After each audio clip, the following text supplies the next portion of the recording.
Bienvenidos a este evento. Como veis, vamos a hablar un poco de felicidad.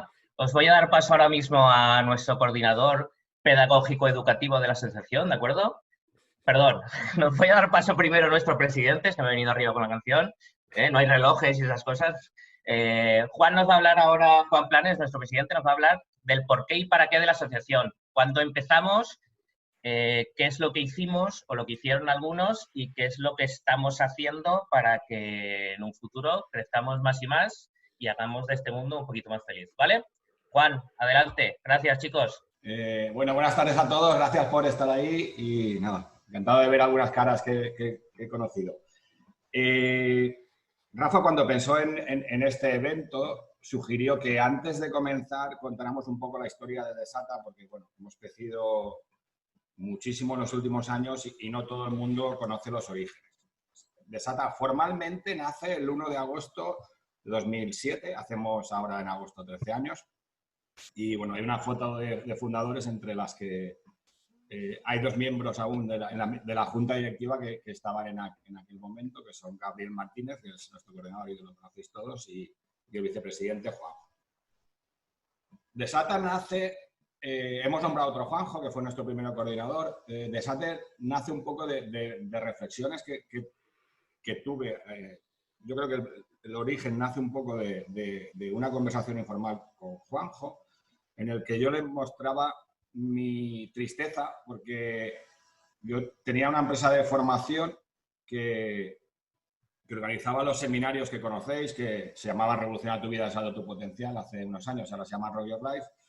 Y al vender esa empresa, este fin de semana, que para mí era el más divertido del año y que yo sentía que ayudaba muchísimo a las personas, tenía miedo de que desapareciera. Aquellos eventos valían una pasta, se cobraban, al cambio serían, porque eran en pesetas casi, creo, 450 euros por un evento de 3 días.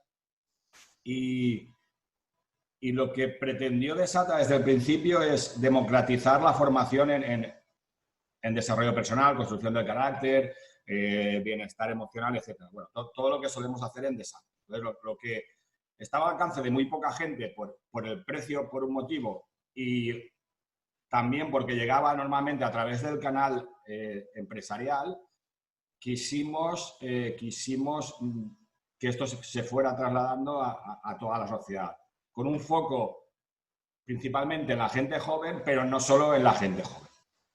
El seminario previo a ese año, pues a los pequeños saltamontes que estaban en aquel seminario, que serían, pues, habitualmente eran 40 o algo así, compartí con ellos la idea de crear Desata tu potencial para democratizar esta formación. Tener en cuenta que todo el mundo del desarrollo personal a nivel científico, de la felicidad, la psicología positiva nace en 1998, Inteligencia emocional, el libro de Goleman, se publica en 1995, y España aún estábamos bastante verdes en cuanto a la divulgación de la psicología positiva y todo lo que es el desarrollo personal en general. Entonces, lo que pretendimos es, bueno, creamos una asociación a estas personas que estamos aquí, que ya estamos sensibilizadas y que nos gusta, con dos objetivos. Uno, hacer seminarios gratuitos o semigratuitos, que con cubrir los costes nos servía, que es lo que estamos haciendo, tener una cuota simbólica para que esto llegara a cuanto mayor cantidad de gente mejor. Y por otra parte, hacer talleres muy económicos, comiéndole la cabeza a los ponentes para que a este grupo de gente que se prestaba de forma voluntaria a colaborar en seminarios, pues pudiera beneficiarse de estos talleres. En 2008, de manos de 3 personas, nosotros teníamos un núcleo duro en Sagunto, que había 3 o 4 personas en la junta directiva, entre ellos nuestro primer vicepresidente, Paco Ximénez, estaba Belén y estaba Juan Pedro, que es uno de nuestros ponentes de hoy, y propusieron: ¿por qué no llevamos pues todo este mundo de la inteligencia emocional y del desarrollo personal a los institutos? La respuesta no pudo ser otra que, obviamente sí. Ellos empezaron en el Instituto Camp de Morvedre de Sagunto, pues haciendo un voluntariado más informal que el que se realiza ahora. No había curso de formador de formadores, no había manual, se lo tenían que currar ellos bastante más que ahora, que lo tenéis bastante más fácil, ahí lo dejo. Y ahí nació lo que luego se ha convertido probablemente en lo que es el corazón de Desata, que es nuestra labor de voluntariado en los institutos, ¿no? Fue de la iniciativa de 3 personas muy comprometidas con la causa, ¿no? Nuestra causa es que las personas aprendan a ser felices y ya estábamos llegando con mucho éxito a las universidades, porque hacíamos seminarios de 500 personas siempre que lo organizábamos, en la Universidad de Valencia, en la Universidad de Castellón, en la de Elche, en la de Alicante, en la Universidad Politécnica, pero nos faltaba un poco llegar a estos adolescentes y bueno, pues fue un poco iniciativa de 3 personas de Desata, a las que obviamente les dijimos que sí, y Rafa Antic creo que se incorporó. Rafa, ¿en qué año te incorporas? ¿En 2009? Sí, 2009. 2009. ¿Vale? Fue bastante como natural, ¿no? Yo recuerdo que un día vino Juanjo y dijo, creo que tenemos a la persona. Y yo le dije, lo vi, ya tenías el SIGA prácticamente, pero digo, tenemos a la persona. Y creo que todos los que nos escuchan están de acuerdo en que teníamos a la persona adecuada. No solo adecuada, sino la idónea. Y esto es un poco el origen de Desata. Cómo se ha desarrollado, ya lo conocéis todos. Y al final era como, queríamos que esto se divulgara, no estábamos nadie por... De hecho, al principio Desata no tenía ninguna persona trabajando para Desata, era completamente trabajo voluntario de todos. No había estructura, era como una estructura informal que pretendía hacer llegar esto a las personas. Y fue así como nace y afortunadamente hemos ido creciendo y consiguiendo... Bueno, pues yo entiendo que hemos conseguido muchos logros, especialmente pues el salto cuantitativo que se ha dado en estos últimos años con el incremento del número de socios, etcétera. Yo creo que ha sido brutal. Muy bien. La idea es hacer un coloquio, una mesa redonda sobre la felicidad, que al final la felicidad es el fin último, no de todo ser humano, sino también de la asociación. Porque como dice nuestro logo, ayudamos a que las personas aprendan a ser felices. Vamos a intentar dar algo de luz a un término tan complicado y tan abstracto como es la felicidad, que muchas veces se nos escapa entre los dedos, como si fuera arena. Para ello vienen 3 personas a acompañarnos. El primero de ellos es Giorgio Bertoni. Giorgio estuvo durante 12 años como monje budista en la escuela Sakya y ha impartido más de 5.000 actos de formación en varios continentes. Lleva 25 años trabajando en el mundo del desarrollo personal. Es exfutbolista profesional y en Italia jugó de varias posiciones y además es licenciado en empresariales y psicología. Muy buenas tardes, Giorgio. Buenas tardes. Buenas tardes. Buenas tardes a todos. Por acompañarnos. Yo no lo conozco de hace mucho, pero tenía unas referencias muy buenas de él, que él lo sabe. Muchas gracias, Giorgio. Sí. Gracias. El segundo invitado es Juan Pedro Sánchez. Durante más de 25 años trabajó como profesional en consultoría de software, hasta que un buen día se volvió loco, ¿no? Se volvió loco y decidió estudiar psicología. Y bueno, yo creo que su vida dio un giro brutal. Actualmente es consultor, formador, mentor y tiene, la cosa es ser el primer voluntario de Desata de manera informal. Fue profesor durante mucho tiempo de curso de formadores. Y muy buenas tardes, Juan Pedro. Hola, buenas tardes a todos. Encantado. Gracias por acompañarnos. Gracias. Y la tercera persona que estará con nosotros es Juan Planes, como ya sabéis, licenciado en Gestión y Marketing. Pone que más de 30 empresas has ideado, ¿no? Se puede decir que eres un emprendedor empedernido. Y bueno, el profesor y conferenciante lleva el desarrollo personal, ya lo sabéis, más de 20 años y el presidente de la asociación Desata tu Potencial. Dicen que al principio de los tiempos, los dioses se reunieron para crear al hombre y a la mujer. Los hicieron a su imagen y semejanza, pero uno de ellos dijo, un momento, si vamos a crearlos a nuestra imagen y semejanza, van a tener un cuerpo, una fuerza y una inteligencia igual a la nuestra. Debemos pensar en algo que los diferencie de nosotros. De lo contrario, estaremos creando nuevos dioses. Después de mucho pensar, uno de ellos dijo, ya sé, vamos a quitarles la felicidad. Pero, ¿dónde vamos a esconderla?, respondió otro. Vamos a esconderla en la cima de la montaña más alta del mundo, dijo uno de los dioses.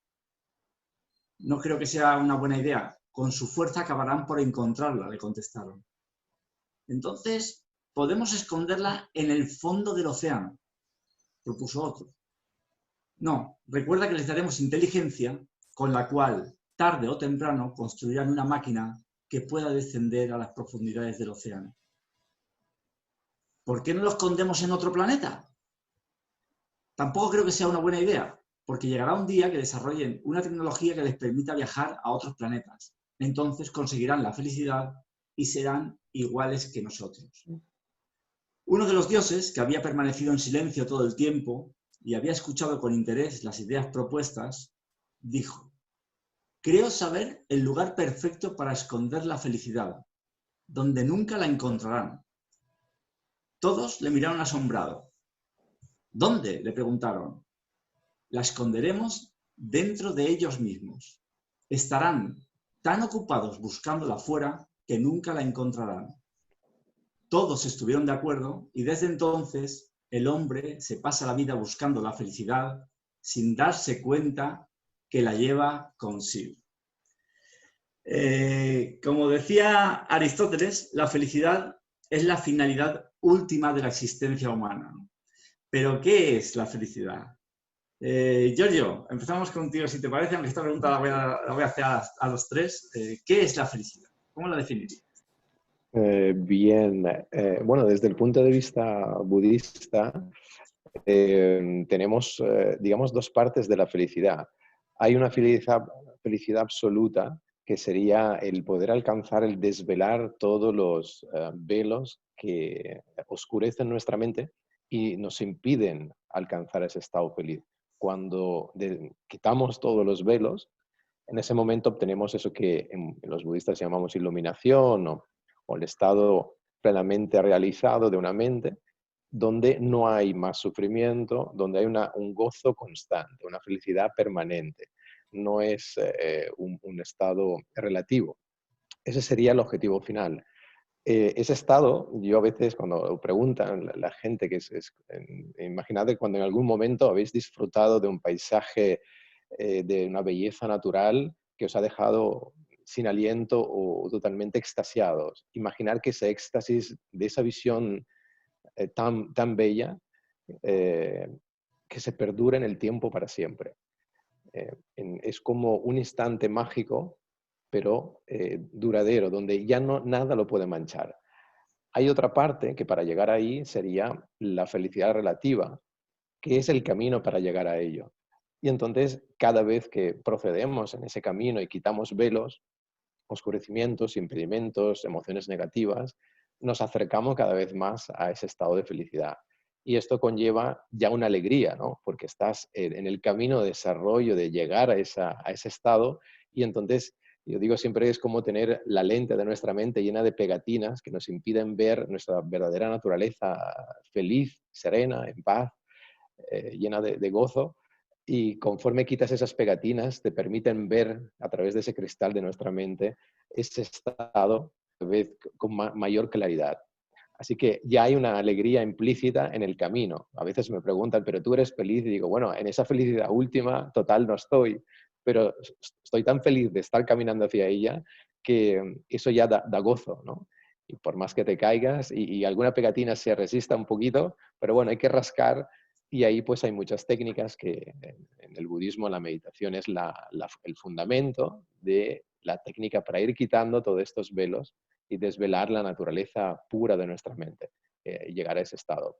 Así que definiría dos estados, uno que es el resultado final, digamos lo absoluto, y una felicidad relativa que ya empieza desde el primer momento que tú decides emprender ese camino. Ya solo con esa inquietud ya te estás acercando estás cada vez más cerca. A veces me preguntan, pero lo estoy haciendo bien porque tengo momentos de que no, me siento que no avanzo. Digo, no, no, tranquilo, que ya solo con la inquietud es un gran avance, es un despertar, es un empezar a tener la motivación para caminar. A partir de ahí, todos son logros, a más corto plazo o más largo plazo, pero todos son consecuciones que a veces nos parecen muy pequeñas, pero tenemos que pensar que si estamos en el estado antes del despertar, no hay ninguna consecución más que la de regocijarse en ese estado que a veces es muy triste y abatido, o de bienestares muy momentáneos, ¿no? que son perecederos. Bien, entonces definiría así dos estados de felicidad. Y por supuesto el estado de mantenerse en el camino, que eso da un gozo, si uno es consciente, pues estupendo. Gracias. Juan Pedro. Bueno, pues, a ver, yo al principio era un talibán de las emociones, ¿vale? Ya, como sabéis, la educación bueno, sigue todavía muy orientada a lo racional, ¿no? Entonces, yo, bueno, pues estaba obsesionado con las emociones. Yo creía que la felicidad era estar siempre con emociones agradables, ¿no? Emociones positivas, alegría, con ese gozo de estar siempre encantado la vida, ¿no? Pero bueno, con el tiempo me he ido moderando y además, como sabéis, soy psicólogo organizacional, ¿no? Y entonces cuando voy a las empresas, pues hablar de felicidad como que chirría un poco, ¿no? Tiene una connotación negativa, ¿no? Trabajo ya parece que está asociado a sufrimiento y entonces, claro, felicidad en el trabajo, ¿no? Ya en la vida es difícil, ¿no? En el trabajo. Pero lo que he hecho es moderar un poco, no sé si quizá con la experiencia, pues veo para mí que la felicidad es un poco el equilibrio, ¿no? Entre la parte cognitiva, ¿no? El pensamiento, la parte emocional y la parte física, ¿no? Porque me gusta mucho el enfoque biopsicosocial, ¿no? De una manera integrada, ¿no? Somos un cuerpo, pero también somos emoción, somos mente, bueno, espíritu trascendente. Yo también hablo ya de esto, ¿no? De la trascendencia de las empresas, ¿no? Pero es el equilibrio. Básicamente yo diría que es el equilibrio o bienestar subjetivo a nivel físico, mental y emocional. Y sobre todo es la competencia, la capacidad que decía un poco Giorgio, ese camino, ¿no? Esa velocidad relativa, es ese camino. Las empresas al menos lo presento así, como la competencia no técnica, que te hace, bueno, pues catapultar las competencias técnicas, porque te lleva precisamente a ese equilibrio físico, mental y emocional que te permite mayor claridad mental y desarrollar un trabajo, desarrollar tus fortalezas, aportar el talento que todos tenemos. Lo que ocurre es que, a ver, yo creo que no debemos olvidarnos de las circunstancias, del contexto, ¿eh? Porque hay veces que hay contextos que no permiten bueno, pues desarrollar el talento, ¿no? Entonces, a veces que estilos de liderazgo en las empresas, me refiero, ¿no? Por ejemplo. Pero da igual, en la vida cotidiana, si tienes alrededor a alguien pues, que te está metiendo el dedo en el ojo a todo momento, ¿no? Pues, hombre, puedes mantener la calma, pero también hay que poner límites. Entonces, es un poco ese equilibrio, ¿no? De tener al menos unas circunstancias, un contexto que permita desplegar ese talento, ¿no? Y esas circunstancias no están en nuestra mano. Las empresas sí, las empresas están en la mano de la empresa, ¿no? Que es un poco la obligación que yo les planteo a los empresarios, ¿no? Generar el contexto con unas medidas mínimas, higiénicas de seguridad, de recursos económicos, recursos bueno, pues de herramientas, ¿no? Y recursos sociales, de que haya unas relaciones mínimas buenas para poder desarrollar uno el trabajo, ¿no? Pero desde luego la mayor parte está dentro, como decías en el cuento, pues está dentro, ¿no? Y es esa habilidad no técnica para guardar para mí el equilibrio. Cada vez que nos salimos de ese equilibrio, que es muy fácil salirse, yo no sé, si Giorgio es capaz de estar más en ese equilibrio, pero parece que uno está equilibrado y dice, bueno, ya noto bienestar, estoy en calma. Para mí una definición fácil sería, o simple sería, la ausencia de miedo, la paz interior. Pero oye, es que enseguida me sacan de la paz interior, viene alguien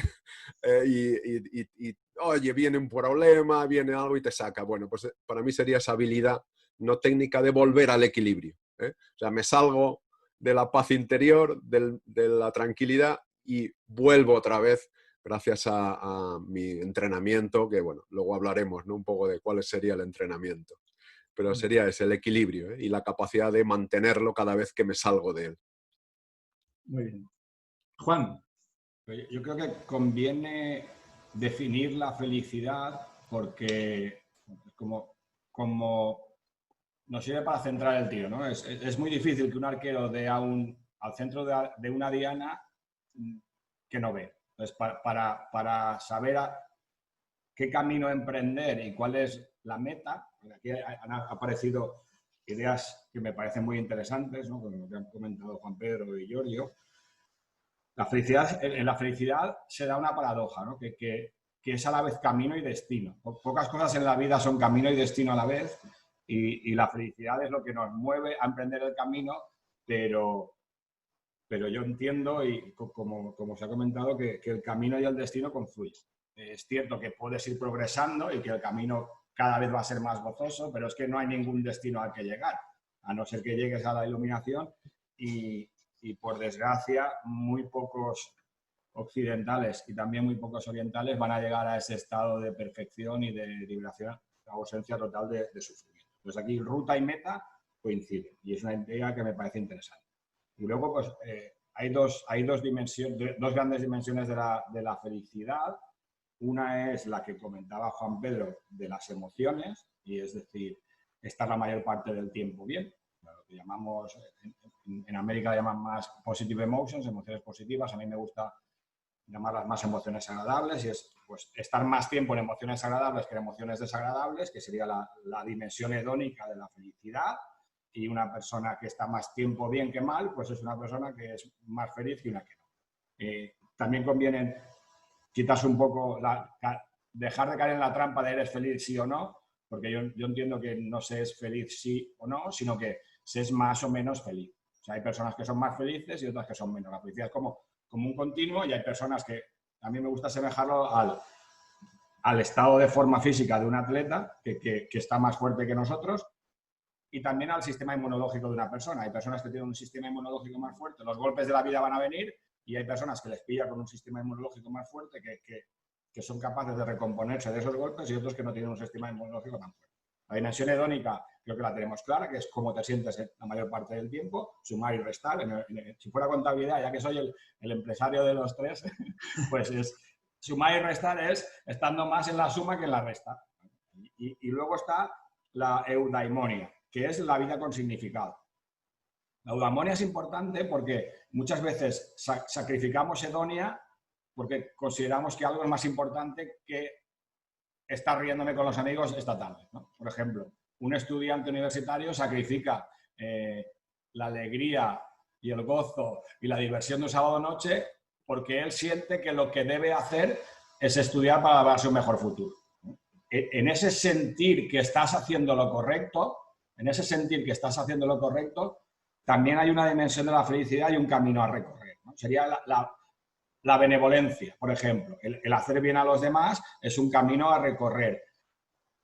Lo curioso es que haciéndolo, cuando uno hace lo que siente que es correcto, también se siente bien, ¿no? Si hablamos de emociones agradables, han salido ya dos, ¿no? Y creo que falta la tercera. Las tres grandes emociones que yo creo que debemos aspirar a vivir la mayor parte del tiempo son la paz interior o la alegría, la paz interior o la tranquilidad, la segunda la alegría y la tercera el amor, ¿no? Y estas tres son estables. Yo y Juan Pedro han hablado de la estabilidad, de que no te saquen de ahí. De la euforia uno va a salir porque no es una emoción sostenible, pero estas tres grandes emociones sí son sostenibles, ¿no? Y yo creo que nuestro trabajo o este camino del que hemos hablado es estar más tiempo en paz, alegría y amor, ¿no? Sería como si tuviéramos que dar tres palabras con las cuales yo definiría la alegría, con todos sus sinónimos y con sus matices, sería una persona feliz es una persona que está en paz, que siente alegría mucho tiempo y que ama y se siente querida, ¿no? Como gran resumen de si tuviera que definir en tres palabras la felicidad. Muy bien. Tengo unas preguntas primero más específicas para cada uno Y luego sí que haré unas preguntas que son un poco más generales, que bueno, ya podéis ir contestando en función como queráis. Giorgio, el otro día estuvimos hablando sobre las personas despiertas y las personas dormidas, porque comentábamos que, bueno, que hay personas que parece que no tengan un mundo interior, que les dan igual estos temas, les da igual hablar de felicidad que no hablar de felicidad. Y me gustaría saber, sobre todo desde el punto de vista del budismo, cómo se ven a estas personas. Claro, hablábamos justamente de estos despiertas y dormidas. La persona dormida es la persona que no ha despertado ninguna inquietud hacia la felicidad y que se conforma con todo en el sentido que no le ve la profundidad a las cosas.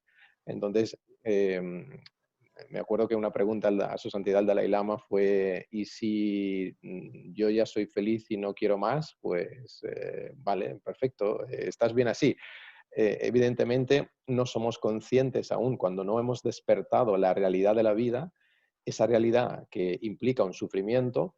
De hecho, en la visión budista parece que sea como muy pesimista porque se habla mucho del sufrimiento, de las causas del sufrimiento, pero es la realidad de esta existencia.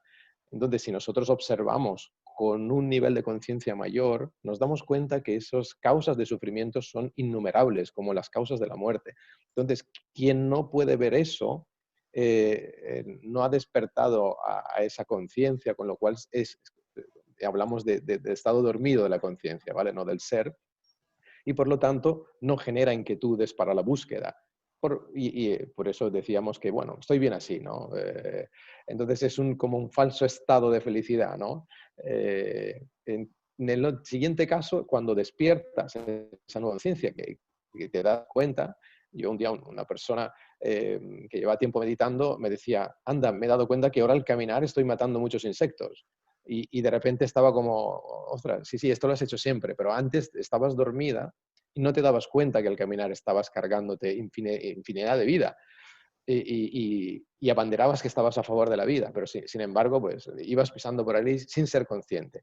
Ahora puedo que siga haciendo lo mismo, pero por lo menos ya tengo la atención hacia ello, con lo cual he despertado a un nivel de conciencia distinto. Bien, esto me permite, conforme esa conciencia se va despertando, porque no es un despertar completo, que podría ser hasta un shock, sino un despertar conforme llegan ciertas batidas de la vida, que hablaba antes Juan, que cuando te llegan eventos muy potentes, lo que hacen es generar despertares en la mayoría de las ocasiones. Y podemos ver ejemplos de gente que ha tenido pues, bueno, accidentes o eventos cercanos muy fuertes donde ha sufrido mucho y de repente cambian literalmente su estilo de vida, su forma de ver la vida, valoran mucho más otras cosas. Por lo tanto, aquí hay un enfoque interesante porque el que despierta emprende una búsqueda y encontrará respuestas, sean las que sean, les van aportando ese camino y eso ya le implica una cierta, digamos, felicidad latente, ¿no? Pero que está ahí, está burbujeando. Y la otra persona, pues evidentemente está en otro mundo. O sea, no ha despertado esa conciencia, con lo cual no podemos tampoco hacer nada más, ¿no? Porque si uno no despierta es como darle una solución a algo, a alguien que no tiene un problema. Evidentemente no va a valorar esa solución porque no es consciente del problema, no lo ve. Entonces es una distinción interesante porque ahí nos permite avanzar en ese camino que luego veremos las herramientas que puedan haber para poder emprender ese recorrido, ¿no? Y encontrar ese equilibrio de que hablaba Juan Pedro antes. Podemos afirmar que las personas que están aquí, si no estamos despiertas, estamos desperezándonos, ¿no? Por lo menos. Yo diría que todos despiertos, a tope. Si no... Juan Pedro, a ti te quería preguntar, debido a que eres psicólogo organizacional, la pregunta básica sería, ¿pero se puede ser feliz trabajando? Pero te la voy a ampliar un poquito más. ¿Se puede ser feliz haciendo cosas que no te gustan? Buena pregunta, ¿no? Claro, a ver, primero, yo que trabajo, además que llevo la felicidad a las empresas como algo, como un proyecto, ¿no? Como algo tangible, pues empiezo hablando de esto precisamente, que, a ver, trabajo viene de Tripalium, ¿no? Que era un instrumento de tortura en la Edad Media, en el que bueno, pues se clavaba allí a los prisioneros de guerra, ¿no? Y luego se les pegaba fuego. que yo un poco en broma digo, igual lo del síndrome de estar quemado viene de ahí, ¿no? Pero fíjate cómo también, esa es una acepción, pero también sabemos que había una diosa que se llamaba Felicitas, ¿no? Felicidad, que era la diosa de la fortuna, era la diosa de la productividad. Incluso se acuñaron monedas con la diosa Felicitas, con lo cual estábamos hablando ya de que felicidad también significa productividad, ¿no? Fortuna. Con lo cual, llevar la fortuna a una empresa, llevar la productividad a una empresa, entonces ya se puede hablar de felicidad en la empresa. Porque no olvidemos que en la empresa, depende con quién hables, pues si hablas con los equipos, con los empleados, dices, vamos a traer la felicidad a la empresa. Y empiezan a dar palmas, ¿no? Porque se creen que aquello es la felicidad, ¿no? Lo que decíamos al principio está asociado también, como decía Juan, una parte con el hedonismo, ¿no? Entonces parece que aquí va a ser solo disfrute, ya no va a haber exigencias, todo va a ser una fiesta continua, ¿no? Y entonces, claro, esto no es así, ¿no? Esto es algo más serio, ¿no? La felicidad es algo serio, no es ningún cachondeo. La felicidad es algo muy, ya no solo de salud y bienestar, sino de productividad.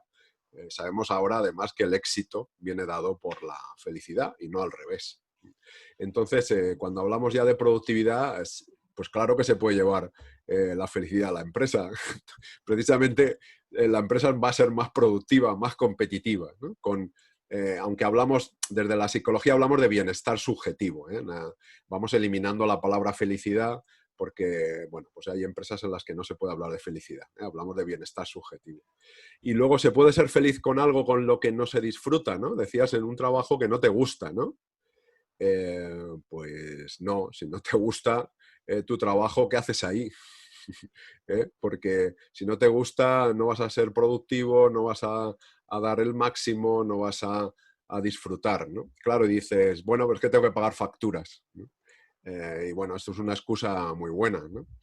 Pero si no estás a gusto, tenemos una opción, bueno, dos opciones, ¿no? Una es lo que llamamos en psicología organizacional el job crafting, no sé si habéis escuchado, ¿no? Que es el rediseño de puestos de trabajo, que es adaptar un poco a tu talento el puesto de trabajo. Y entonces revisar tareas que no te gustan y las podría hacer otro compañero que se le dan bien, tú conocer tus fortalezas y hacer cosas, tareas que todavía no haces que podrías hacer y se te dan mejor, ¿no? Entonces, bueno, es un poco rediseñar el puesto de trabajo para que te guste precisamente lo que estás haciendo. Y la otra es irte buscando otro empleo, porque si no estás ahí, estás tocando las narices también o sea, no solo te las tocan a ti, sino que estás tocándola a los demás, ¿no? Porque no sé si habéis estado con compañeros que no les gusta su trabajo, que, bueno, pues, hombre, hay grados, ¿no? Pero vamos a ver, se te cae el mundo encima cuando suena el despertador y tienes que ir a trabajar. Si eres de los que el domingo por la tarde ya estás temiendo que el lunes vas a trabajar y el domingo por la tarde ya lo destrozas tú mismo y estás entre semana esperando que llegue el viernes, o bien rediseñas el puesto porque la empresa te deje, claro, o te vas buscando otro trabajo por tu bien y por el de los demás. Entonces, Juan Pedro. Juan, a ti te quería preguntar por el ego. ¿Y cómo influye el ego en la dificultad en ser feliz? Tú que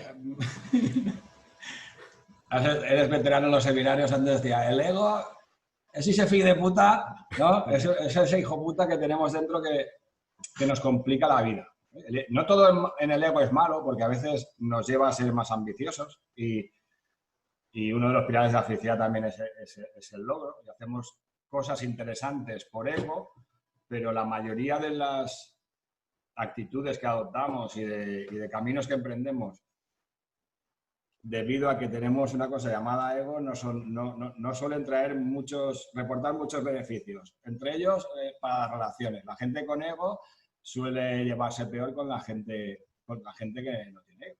Pero además, el ego es un patimento. Yo creo que al principio de publicar mi primer libro, como creo que tengo menos ego ahora que entonces, yo iba a las bibliotecas y como quería que estuviera a la vista, cuando no estaba a la vista sufría.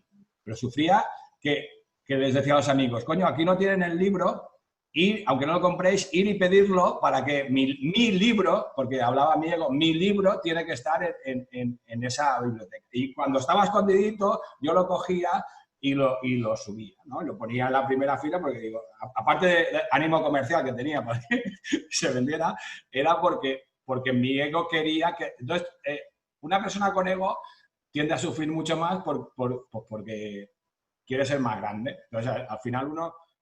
cuando quiere ser más grande, pues normalmente cuando uno quiere ser más grande es porque lo grande es porque empequeñeces a otros, porque si no, no parece grande. Y no me parece un buen camino para ser feliz, aparte de que es inútil, porque ahí no está la felicidad, el empequeñecer a otros para que uno sea grande no me parece un buen camino. Una idea que ha comentado Giorgio, ¿no? Que era quitarnos velos o sobrarnos pegatinas, pues yo creo que si tuviéramos que nombrar a una gran pegatina, ¿no? que quitar, pues sería el ego, ¿no? La felicidad en muchísimas ocasiones tiene más que ver con deshacernos de lo que nos sobra que con construir algo, porque el estado natural de las personas, si nos quitamos las pegatinas, y la gran pegatina es el ego, es la paz, ¿no? Para mí, cuando uno no tiene pajas mentales, y muchas pajas mentales vienen por el fil de puta llamado ego, uno está en paz, ¿no? Y luego ya llegará la alegría cuando estés haciendo algo que te gusta, como en el trabajo, ¿no? O cuando estés con la gente que quieres, pues ahí está la alegría. Pero vamos, el gran velo, la gran pegatina para mí es ese gran hijo de puta llamado ego. Somos como los peces globo, ¿no? Que nos hinchamos cuando nos sentimos amenazados. Tenemos que hincharnos. Giorgio, el otro día hablábamos de que al final, desde el budismo, la felicidad es algo como muy práctico, ¿no? Que trata del desapego a las cosas, pero no había voto de pobreza, creo que me comentabas. ¿Cómo podrías explicar, para que entendamos todos bien, este concepto de felicidad como algo práctico o como algo pragmático? Muy bien. En el budismo todo tiene que ser muy práctico y servir, tanto en tu mundo personal como aplicar a todo. Y uno de los conceptos interesantes es el desapego. Hablábamos antes de la pegatina, entonces apego, algo que se apega a quién, a nuestro ego. Entonces, todo lo que se apega a él, es decir, tengo la necesidad de tener pues este objeto, esta cosa. Y cuando la pierdo, me pongo mal, sufro por ella, al perder. En el budismo se explica, trabaja el desapego, que significa que puedes disfrutar de todas las cosas. ¿Por qué no puedo tener una casa con piscinas y eso es lo que en ese momento me trae alegría, que decía Juan antes? Ahora sí, que cuando la pierda, porque se la lleva el banco, no la puedo pagar más, también no pierda la alegría. ¿Por qué? Porque tengo el concepto que disfruto de lo que tengo en ese momento y eso no es lo que me aporta la felicidad. No es el fundamento de mi felicidad. Es algo que puede estar, pero no estar, no pasa nada. Imagínate que este concepto del desapego no solo lo aplicamos a las cosas, sino a las personas y a ti mismo en el momento de trascender, en el momento de la muerte. Entonces, hablaba en muchas conferencias donde lo típico es, claro, es fácil, en comillas, desapegarse de cosas que ya veremos, ¿no? Porque hay alguien que te puede, le pides de que preste el coche y se pone malísimo. O sea que imagínate el apego que tiene a las cosas materiales, pero a las personas, ¿no? Me dice, claro, la pérdida de una persona cercana que quieres, pues ¿cómo hago? Bien, ahí hay todo un trabajo más profundo. Como decíamos antes, hay niveles de trabajo de desapego. Evidentemente tenemos que empezar por lo sencillo hasta llegar a lo máximo. Así que disfrutar en el momento que yo tengo algo, pero ahora, por ejemplo, en el momento este que no podíamos salir, sí, la cervecita con amigos y los encuentros, pero si no lo tienes, pues disfrutas de otras cosas. Entonces, el hecho de que no estés apegado no te genera sufrimiento. Cuando sientes que sufres por algo que pierdes, aunque sea momentáneamente, ahí tienes el claro que estás apegado a esa cosa. Incluso te digo más, en casa mismo, el mismo es el estado de la ansia, ¿no? Tú sitio, papá, parece que tenemos nuestro espacio, ¿no? Ahí, y tu sitio es... y cuando llegas, pues, comer ya está con tu sitio, o tu hija, y hace como... ya sabes que es el sitio de papá, ¿no? Y casi hasta te molesta. O imagínate que venga un huésped y se sienta ahí. Es como, ese es mi sitio, ¿no? Y mira qué tontería, pero al sentirte rum rum es en el estómago, que luego lo aguantas delante para aguantar el tipo, pero luego te molesta, pues ahí es cuando detectas tu apego. Es muy fácil porque nos quedará siempre un estado de inestabilidad, que decía antes Juan Pedro, ese equilibrio se nos va un poco al traste cuando nos tocan algo a los cuales estamos apegados. Trabajar, evidentemente, en los niveles más light hasta el desapego más profundo. De yo te hablo, me han llamado muchas veces personas que no eran creyentes para hacer funerales, entre comillas, es decir, despedida de alguien que había trascendido, para aportar esa visión de desapego en ese momento. Y recuerdo bien una madre, una señora de 82 años, se le había muerto la hija de 52, y en ese momento nos llamó para que por favor quería verlo de otra forma. Y al final, en su confesión conmigo, dice, Giorgio, te lo puedo decir solo a ti, dice, el funeral de mi hija ha sido un momento especial de paz y serenidad. Y te agradezco porque he podido verlo de otra forma. Claro, ahí está la capacidad de asimilar de esta mujer con las ganas de desapegarse de algo a lo cual no podía pegarse más, evidentemente, ¿no? Pero grandioso, es decir, esta mujer de 80 años, que parece ser que no podemos, ¿no? Que si no lo hacemos jóvenes no puede ser, setear en un momento ¿cómo diría yo?, de meditación conjunta, yo imagino de reflexión, pues todo un proceso muy complejo. Con lo cual, nada es imposible. Es decir, podemos desapegarnos hasta de conceptos muy poderosos.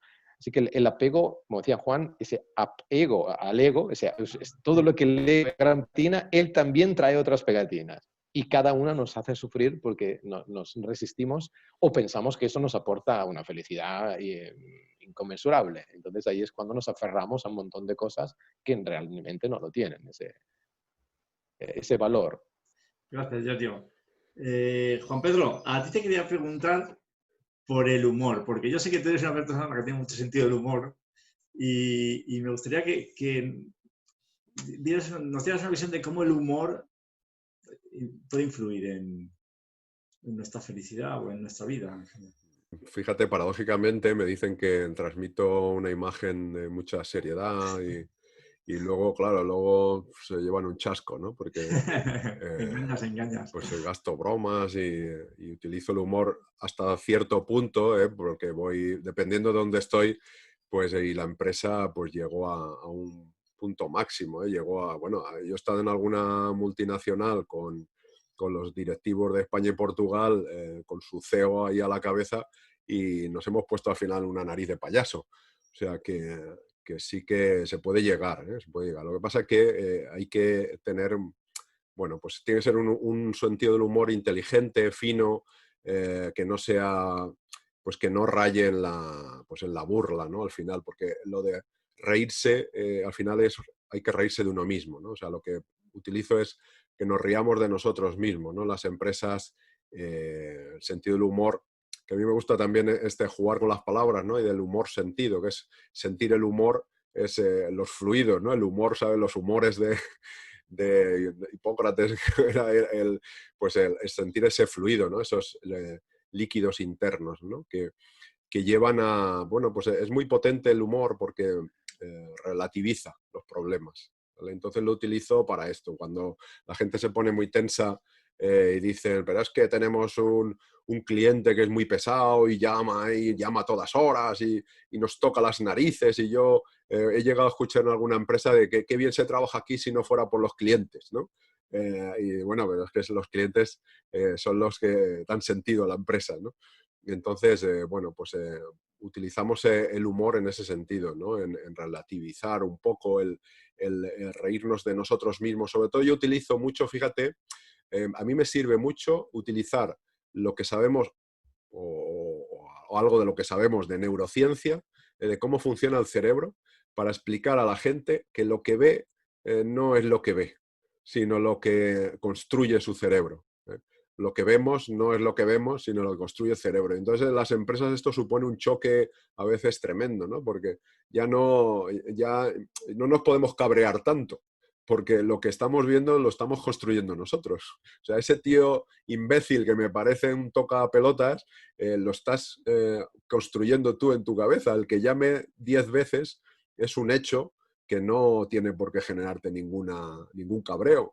Eres tú el que cree que eso es una falta de respeto, un ser un pesado. Y entonces trabajamos mucho la relatividad de las cosas, ¿no? Oye, que tenemos una cosa que se llama, un concepto que se llama ilusión de inmediatez, que es que cuando vemos cualquier estímulo, situación, persona, cosa, como aparece en nuestra mente la imagen, que puede ser de ser un pesado o me ha tocado las narices o me ha molestado, pues creemos que es esa persona, situación o cosa, la que genera esa imagen. Y no, es nuestro cerebro la que genera esa imagen. Entonces, como decía Giorgio, ¿no? El apego, al final, muchas veces apego a las ideas, ¿no? Como yo tengo una idea de ti, pues a esa idea de ti me apego, me apego queriéndola, ¿no? Obsesionándome o rechazándola, ¿no? Pero esa es mi idea. Entonces, claro, cuando le dices a la gente, no, si no es el otro, es tu idea del otro.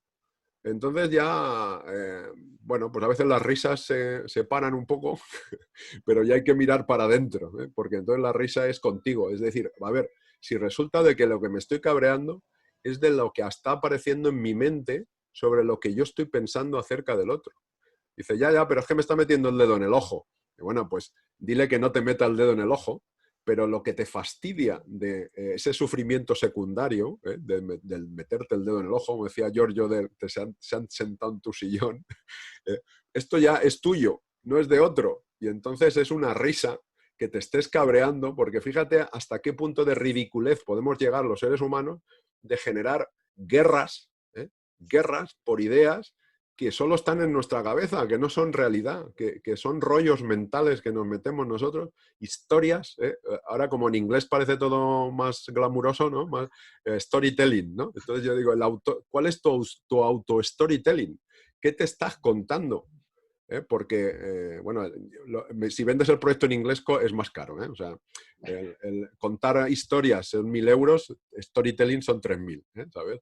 Entonces, ¿qué te cuentas tú? ¿Qué rollo te estás contando acerca de lo que está sucediendo, de esa persona, de lo que pasa? ¿De acuerdo? Entonces ahí empezamos a poner humor en este sentido, ¿eh? No es que me cachondee de todo lo que ocurre, sino que empezamos a reírnos de las cosas que pensamos. El otro día en una empresa, por ejemplo, me decía, por ejemplo, ¿y qué hago yo? Porque claro, entra alguien a mi despacho y el jefe, ¿no? Decía el director, solo entras a mi despacho para quejarte. Y digo, bueno, vamos a ver, ¿qué significa quejarte? ¿No? Entonces, pues decir algo que no te gusta. Tú tienes otras expectativas, ¿no? ¿Qué te gustaría? ¿No? Que vinieran a mi despacho con un problema y además una solución. Vale, pues esto, cambiando tu storytelling, cambiando lo que te cuentas, mejora también tu bienestar. Pues si tú solo crees que es que la gente se queja, pues eso tiene una connotación negativa. Pero si tú crees que la gente está exponiendo sus ideas, cómo lo ven los demás, pues a lo mejor ya te lo tomas, pues eso, con un sentido del humor, pues más relativizando, ¿no? Lo que ocurre. Y en ese sentido del humor es el que yo utilizo para generar mayor bienestar, ¿no? En ese sentido. Nos recomiendas hacer más el humor, ¿no? Sí, el humor hay que hacerlo a diario. Sí, porque no te quita energía, te la da. Te la da. Muy bien. Juan, a ti te quería hacer una pregunta sobre los 9 pilares, pero no te la voy a hacer, porque eso va a ir saliendo, yo sé que va a ir saliendo poco a poco sobre la marcha. Tengo a 3 personas muy tranquilas, las 3. Y hay algo que tienes tú que creo que es muy especial, porque cuando alguien lo tiene hay que exprimirle de lo que él sabe, ¿no?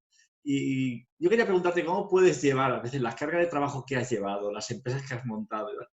Y ser el hombre tranquilo. Es decir, antes has hablado de la paz y la tranquilidad en la felicidad, pero nos cuesta mucho tener la paz. Entonces, quiero aprovechar para saber cómo lo consigues tú, cómo haces tú para permanecer tranquilo en una situación donde la mayoría estarían ¿Cuántos seminarios lleva? Lo he contado, a ver, yo creo que parte del manejo de la mente.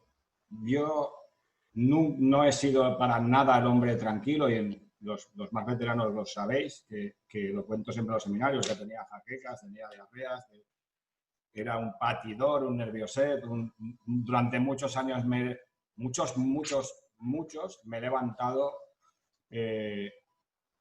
con tensión en el pecho y me la notaba. Bueno, me la noté cuando dejé de sentirla, ¿no? Pero muchas veces esa tensión en el pecho solo cesaba cuando me ponía delante del ordenador o me ponía a trabajar. ¿Cómo lo he conseguido? Pues pilar de la mente a tope.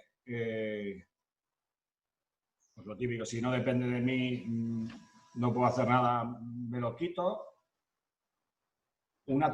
Algo que parece una tontería, pero la lista de tareas a mí me ha liberado un montón la mente, ¿no? Porque al final lo tenías todo en la cabeza y lo que tienes en la cabeza no quieres que se te olvide, lo llevas contigo todo el tiempo. Entonces yo aprendí cuando está anotado y cuando tenga que acometer algo, acometeré. Y sobre todo no. Algo muy importante es, solo me voy a preocupar de lo que tengo delante de mí en ese momento, porque lo otro no me puedo ocupar y no me hace bien pensarlo. Y yo creo que me ha ayudado a ser el hombre tranquilo el tener mucha mierda, ¿vale? Porque aunque parezca paradójico, cuando tienes tanta mierda, solo te puedes ocupar de una mierda. Entonces dices, hostia, no puedo estar hasta aquí, entonces yo me ocupo de la pequeña mierda que tengo delante y de las demás me olvido. Entonces, yo creo que me ha ayudado mucho. Cuando la gente me habla de sus mierdas, le digo, te cuento yo mi mierda y vas a flipar. Entonces, y ya te dices, hostia, tú sí que tienes mierda. Pero claro, yo ni te la cuento todo el tiempo, ni me la cuento a mí mismo. Entonces, yo al final he tenido tanta que yo creo que para no volverme loco, me he creado un mecanismo de defensa apoyado por todas las herramientas que quieras y 20 años de práctica de seminarios y de meditación y de todo lo que te dé la gana, pero yo creo que algo muy importante ha sido, pero esto lo he pensado con los años, tengo tanto de lo que ocuparme que he aprendido a que solo es útil ocuparme de lo que puedo ocuparme en ese momento. No sé si lo he hecho complicado, pero es decir, coño, vale, hay todo un mundo, pero ese mundo, como decía Juan Pedro, ese está en la cabeza. En el mundo real ahora mismo solo existe lo que tengo delante. Y eso te da paz, porque aunque sea un problema del cual te estás ocupando en ese momento, estás ocupándote no en modo preocupación, sino en modo ocupación. Es decir, voy a solucionarlo, ¿vale? Porque si no es un problema, es una desgracia. Y también he aprendido a quitar las desgracias. A mí me genera mucha más tensión un problema sin resolver que una desgracia, porque la desgracia al final dices, vale, ya está. Es una desgracia, la lloro. ¿Cuánto tiempo queremos que...? Vamos, no sé si tengo que pactar con alguien cuánto tiempo tengo que llorar esta desgracia, pero vale, la lloras un día, una hora, media hora o una semana. Pero eso deja de ser una preocupación. Entonces, no sé si he contestado, pero para mí principalmente aprender si tiene solución, vamos a solucionarlo cuando tenga que solucionarlo. Si no tiene solución, es una desgracia, pasa a otra categoría en la cual me tengo que olvidar, y aprender a estar solo en lo que estoy. Y cuando uno está solo en lo que está, pues normalmente está en la tranquilidad. A partir de ahora vamos a cambiar el método. Yo voy a hacer son preguntas más generales y tenéis ahí la manita y cualquiera de los tres me levantáis la manita y contesta o si quiere aportar algo a la idea. Pues la primera pregunta es muy simple. ¿El feliz nace o se hace? Brevemente. Yo muy brevemente me he acordado del estudio famoso de Sonia Lyubomirsky, que dice que, bueno, pues que la felicidad es un 50% genética, ¿no? Entonces, bueno, pues ya nacemos con una base, ¿no? Un equilibrio de base. Y a partir de ahí, pues hay que entrenar. Hay un 40% según ese estudio, un 40% de acción intencional, que depende de cada uno de nosotros, y un 10% de circunstancias, ¿no? Que claro, dependiendo si esas circunstancias son más extremas o menos, pues puede variar. Pero sí que parece ser que hay una parte genética, ¿no? Juan, ¿ibas a decir algo? Yo creo que nacen, si vamos al estudio de Lyubomirsky, pues sí que es cierto que hay una base genética, pero también es cierto que la mayoría de las personas nacen en las franjas medias, ¿no? La campana de Gauss, al final, el que sale maldito genéticamente es un 1 por 1000 o un 1 por 100, donde queramos poner la franja, decir, este tío está maldito genéticamente y está para ir a un psiquiatra, pobre, y tiene poco arreglo. O sea, pero la mayoría de las personas nacemos en términos medios de felicidad. Entonces, yo creo que uno sí que puede cambiar. De hecho, bueno, todos conocemos lo de la plasticidad del cerebro, que es un músculo que podemos trabajar, etc. Sí que es cierto que si te tocan los malos dados tendrás más. Todos conocemos personas que están felices sin ningún motivo y otras que no tanto, pero yo sí que he aprendido con la experiencia de los amigos más felices de mi pandilla. Yo pensaba que eran porque eran más felices y al final rascando gente que se lo ha terminado currando. Yo no sé si Sonia Lubomirski tiene cuánto porcentaje de razón tiene, que tendrá seguramente todo, porque es un estudio científico, pero yo me quedo con la idea del budismo, y te la quito yo, que es que todos tenemos la naturaleza del Buda, ¿no? Entonces, al final, todos, si nos lo curramos, podemos llegar a ser Budas. Yo quiero pensarlo. Luego, yo que alguna conversación he tenido con él, dice que hay gente que lo hace muy cazurra. que en las vidas anteriores no se le ocurrió mucho, que será... Es lo mismo que dice Sonia Lubomirski, pero en el budismo le dicen, en tu vida anterior fuiste muy cazurro y no vas a llegar muy lejos. Necesitas 10 o 12 vidas, ¿no? Pero el budismo lo llama de forma menos fina, pero parece ser que diga lo mismo. Bien. Sergio, ¿querías aportar algo? Por alusiones, bueno, por ilusiones. El budismo, somos felices. Es decir, nuestra esencia es como el agua. El agua es pura y por más que la contamines, cuando tú la filtras, con filtros naturales o procesos X, el agua vuelve a su estado natural. ¿Por qué el agua la puedes purificar? Porque su esencia, su naturaleza es pura, de todas, sí o sí. Entonces, por más que esté llena de barro, al final volvemos a obtener agua limpia. Por eso podemos depurar el agua. Si nuestra naturaleza es la misma, es pura, es naturaleza feliz, nosotros debemos verlo, en el budismo lo vemos en un concepto no de una vida, sino de una infinidad de vidas. Que ya sé que el concepto de infinidad se nos escapa, pero en ese concepto podemos ver una evolución donde ese ser, tarde o temprano, debido a que su esencia es pura, conseguirá quitar sí o sí todos los velos. Como decía Juan, puede tardar más o menos tiempo y tener en esta existencia una existencia más desafortunada, pero eso no quita que sigue caminando en un proceso que llegará finalmente a ese desenlace. ¿Por qué? Porque la naturaleza es pura. Entonces, no hay otra opción final. ¿Vale? Entonces, eso es una gran alegría al mismo tiempo, porque tiene una visión no afortunada, puede sentir que tiene un motivo para alcanzarla. Entonces, tengo un motivo que me despierta cada mañana para luchar y revertir esa situación, que será una pegatina muy bien pegada, que necesitaré mucha fuerza, muchas manos que me ayuden y mucho esfuerzo. Pero esas son condiciones relativas que llamamos karma. El karma no es más que causa y ma efecto, porque muchos confunden el karma con otras cosas, pues no es más que la ley de causa y efecto. Así que he generado, debido a mis actos, pegatinas que han tapado, pues oscurecido completamente mi mente, pero tenemos la posibilidad de quitarla debido a esta esencia y lo conseguiremos. Entonces, eso es, como decías tú, la respuesta es, se nace. Lo único que la condición relativa te impide que tengas más tapado esa condición. Está ahí. ¿Puedo decir una cosa, Rafa? Sí, naturalmente. Es que me he acordado de algo que me dijeron y usando un poco lo del sentido del humor que decías, me dijeron una empresa, bueno, pero es que nace lechón, muere cochino. Y yo digo, bueno, pero si te lo curras un poco, puedes llegar a pata negra o 5 jotas. Y entonces es un poco el resumen con el sentido del humor para acordarse un poco más, ¿no? Muy bien. Ahora quería comentaros una cosa. Estamos en una época en que la psicología se consume. La gente es, ¿y qué libro me puedo leer ahora? ¿Y qué conferencia puedo leer ahora? Y yo, que llevo muchos años en esto, también como vosotros, para hacer cualquier cambio en mi vida me he tirado 10 años. O sea, yo cojo una frase y me estoy 10 años trabajando una frase. Y la gente consume libros y libros y libros. Entonces, mi pregunta es, ¿se aprende a ser feliz? o se practica ser feliz? ¿Entendéis la pregunta? Sí, yo creo que haces una pregunta trampa, porque al final es lenguaje.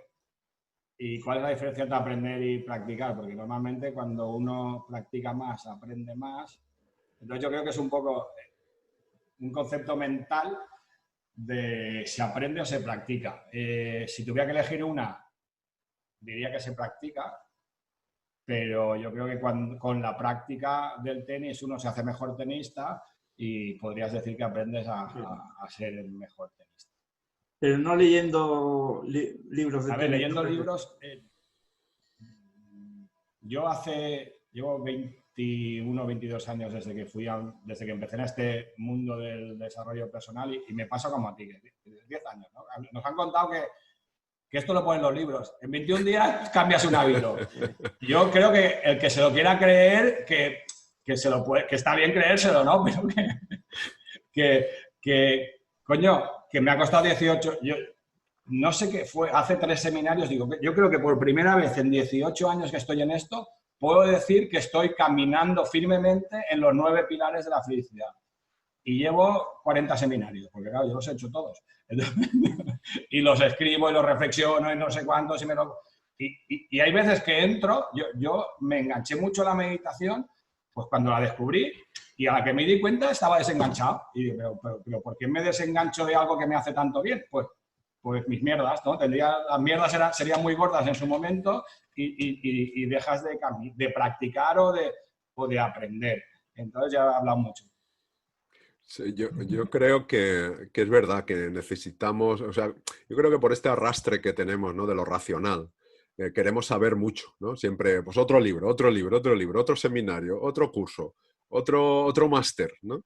¿Y ahora qué máster hago? ¿Y ahora qué libro me leo? Y ya llega un momento que yo a la gente le digo, mira, ya no leas más, ya no hagas más máster, aunque nos perjudique, ya no hagas más formaciones y ponte a practicar ya, que ya sabes lo suficiente para practicar. No leas más, porque es que tú puedes leer mucho, pero al final si lo intelectualizamos todo, pues no lo interiorizas, no baja al cuerpo. Entonces, yo con el sentido del humor suelo decir que de cejas para arriba somos del siglo XXIII, nos lo sabemos todo. Es que tú de lo que hables ya la gente lo sabe todo. Pero de cejas para abajo somos pues unos neandertales, ¿no? Del paleolítico, ¿no? Seguimos haciendo lo mismo de siempre. No interiorizamos, no baja, el conocimiento no baja al cuerpo. Entonces hay que ponerse a practicar, creo yo. Bueno, para el budismo es práctica pura. De hecho, tengo en mente, recuerdo muchas frases del maestro, ¿no? Que dice, cojín desgastado, buen practicante. Librería desgastada, mal practicante.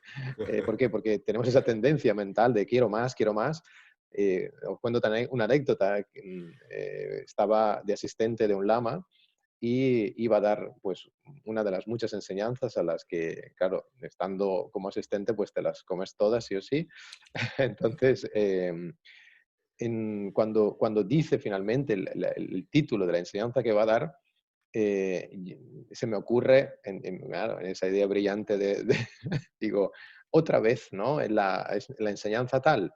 Y me mira y me dice, ¿por qué dices otra vez? Digo, no, bueno, porque ya son 4 o 5 las veces que, que está escuchando esta enseñanza, que está muy chula, por cierto, ¿no? Y me dice, pero tú piensas que no la debes escuchar una vez más. Digo, bueno, no sé, si quieres que haga otras cosas mientras y te ayude en otras tareas. Y me dice, ¿tú las practicas todas? ¿Las tienes integradas? Y claro, en ese momento me quedo, claro, el maestro te estaba haciendo, tú piensas que lo necesitas, ¿no? Y que ya lo has escuchado 5 veces y por lo tanto, pues bueno. Y ahí es cuando le digo, no, es verdad, aún tengo mucho que trabajarlas. Entonces dice, con la primera que te di, ya tienes para toda la vida, si quieres. Y eso es un poco el sentido. Mucha práctica, no nos sirve tener mucha librería para luego no llevarlo a la práctica, sino con una enseñanza solo sobre la compasión y el amor, si bien llevada a cabo, llegaríamos a ese estado final, totalmente liberado de pegatinas. Lo que pasa es que, como decía Juan Pedro, es nuestra sed de conocimiento que simplemente lo que hace aturdir más la mente. De hecho, hay un proceso dentro del camino budista que es justamente anticonocimiento, sino todo práctica, para no enturbiar demasiado la mente de ya los pensamientos que tenemos y liberar, porque eso lo que hace es confundir más, ¿no? Imagínate que tienes mucho barro en tu mente de arena y que le metes más. Y cuando removemos todo eso, ya estábamos confundidos antes, pues luego menuda confusión. Por lo tanto, estoy por el que sí que la práctica es esencial y un camino, digamos, el pilar principal. Quería preguntar, bueno, a Juan porque es uno de los pilares del seminario, pero bueno, la pregunta es para todos, ¿no? ¿Cómo influyen los logros y las metas, marcarnos objetivos en la felicidad? Porque hay mucha gente que está como muy orientada ahí a conseguir algo, pero no sé hasta qué punto eso, o depende de qué logros. En el primer modelo de... Bueno, yo lo voy a hacer lo teórico y luego alguna idea más intuitiva. En el primer modelo de felicidad de Martin Seligman, que para los que no lo conozcan, que ya deberíais de conocerlo, que ya lo lleváis escuchando 5 o 6 años, no estaba el logro, ¿vale? No, en el Authentic Happiness Model, que le llamaba algo así, no estaba. Y luego analizando y dice, coño, es que la gente motivada al logro es uno de los pilares, bueno, en el modelo PERMA, el achievement, el logro, es uno de los pilares. ¿Por qué el logro nos puede ayudar a mejorar nuestro bienestar? Si no queremos utilizar más la palabra feliz. Pues yo creo que aquí otra vez se da la ruta y la meta, ¿no? El mero hecho de tener ilusiones, por no llamarles objetivos, una persona ilusionada, su ruta es mejor que una persona que no tiene ilusión, ¿vale? Podemos cambiar la palabra objetivo por aspiración o ilusión. Una persona que se levanta ilusionada cada día es una persona que vive una vida más satisfactoria que una persona que se levanta sin ningún tipo de ilusión o motivación. Entonces, el logro o el objetivo lo que hace es aumentar tu nivel de motivación. Sabemos que las personas motivadas se sienten mejor que las personas que no tienen ningún tipo de motivación. Y luego, al alcanzar el logro, te llega otro regalo que es el sentirte orgulloso de la persona que ha conseguido ese logro que un día se propuso, ¿no? Y el concepto de ti mismo mejora, ¿no? Entonces, aquí se da otra vez la ruta ya placentera, ¿no? Como decía Punset, la felicidad está en la antesala de la felicidad, pero es que luego llegas a la meta y luego ya te tienes que bajar si estás en la montaña, pero estás creando en ti un tapiz de fortalezas en cuanto a sentirte bien con la persona que te estás convirtiendo, que por ejemplo, irte una noche de fiesta de farra no te deja nada para el futuro. Deja menos. O sea, el logro deja una gratificación que es diferente del placer, ¿no? Ahora, el placer se desvanece cuando cesa el placer, pero la gratificación que te da haber alcanzado algo deja pozo para el futuro, ¿no? Por eso el logro es uno de los pilares de la felicidad, por el camino y por lo que deja para ti. Yo creo que los objetivos hay que utilizarlos un poco para orientar el camino, ¿no? Pero son un arma de doble filo, ¿no? Porque como quieras ponerte un montón de objetivos, pues te vas a frustrar. Y como te obsesiones con los objetivos, pues también vas a sufrir. Y entonces ese bienestar que buscamos con los objetivos, pues se vuelve en contra de nosotros, ¿no? Entonces, de hecho, allí recuerdo ahora un libro que no lo he leído todavía, pero fíjate por lo que decíamos, ¿no? De leer, ¿no? Porque parece que vamos a encontrar la frase mágica que nos va a solucionar la vida en uno de esos libros, ¿no? Pues hay un libro que dice Mejor sin objetivos, ¿no? Que precisamente por este doble filo, ¿no? De cómo tú te marques un objetivo y te obsesiones con él, o lo dejes de lado y entonces te decepciones, pues vas a sufrir. Entonces a mí me gusta marcarme objetivos como para orientar mi camino, ¿no? Pero luego no obsesionarme, porque si no lo consigo me voy a frustrar y si voy sobrado, pues ¿para qué quiero el objetivo, ¿no? Entonces, bueno, pues yo creo que hay que hacer un uso, pues vuelvo al equilibrio, al usarlo como camino, ¿no? Pero no obsesión, ¿no? No obsesión. Yo estoy de acuerdo también en que el equilibrio es fundamental en psicología, es fundamental. Giorgio, ¿qué...? Bueno, para nosotros los objetivos son esenciales. Es muy importante trabajarlos. Es decir, hay un entrenamiento mental en 7 puntos, donde si muchos han llegado ya a ser campeones del mundo de la felicidad, desde el Buda hasta hoy, miles de seres han recorrido el mismo entrenamiento, no tengo que experimentar cosas diferentes, ¿no? Si yo creo que eso es mi camino. Por lo tanto, tengo objetivos. ¿Por qué? Porque si doy el paso 1 y pongo el cimiento, luego vendrán las paredes y luego el techo. Pero si yo pienso que soy más listo como arquitecto de la felicidad y meto primero el tejado, pues posiblemente esa casa cueste mucho levantarla. Así que los objetivos en el camino de los steps, de todos los escalones de proceder, son muy claros. Y esa claridad es lo que te da también la tranquilidad de cuando entras en ese primer escalón, vas a encontrarte con esas dificultades, con esos logros, con esa superación, porque en esencia todos recorremos un mismo camino evolutivo.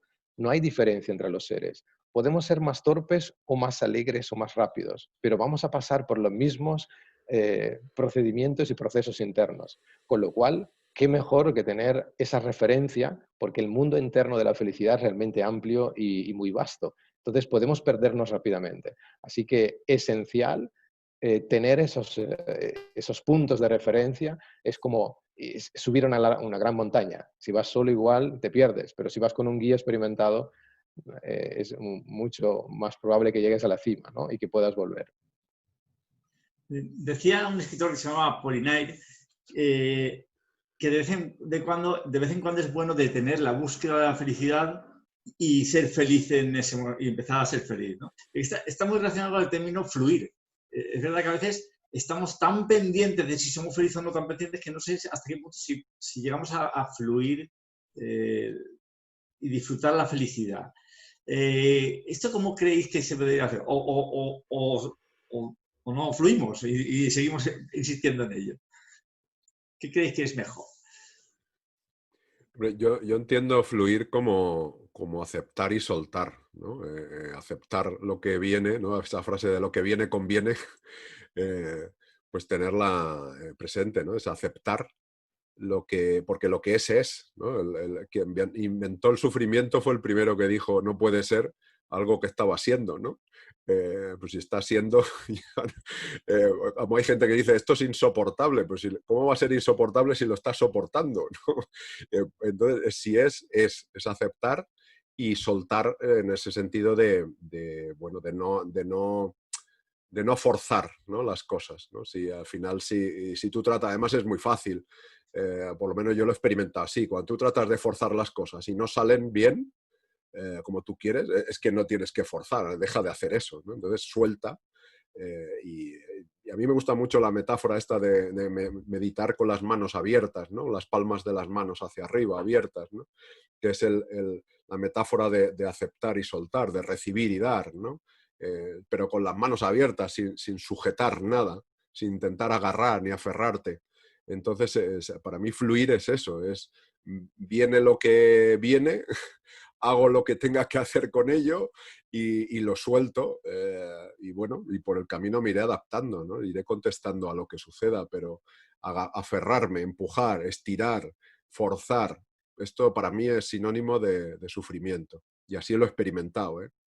Giorgio, Sí, por ejemplo, hay una enseñanza muy bonita que en budismo sería la transformación, que es utilizar cualquier elemento de la realidad, cualquier evento, sea a favor o en contra, para alcanzar la felicidad.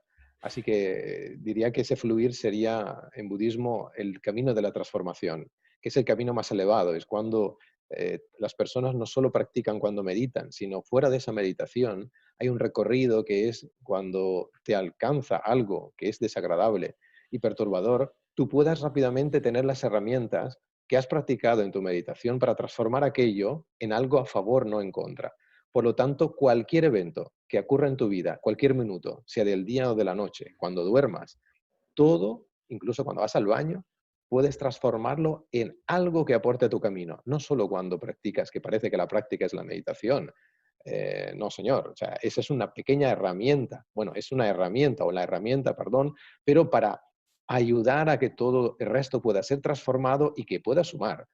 Así que no tenemos un practicante cuando medita y otro cuando no medita, sino es un ser que evoluciona constantemente. Por eso la transformación es genial para tomar cualquier minuto de nuestra vida a favor de ese crecimiento y que seguimos quitando pegatinas. Ese es el camino, que no solo cuando medito quito pegatinas.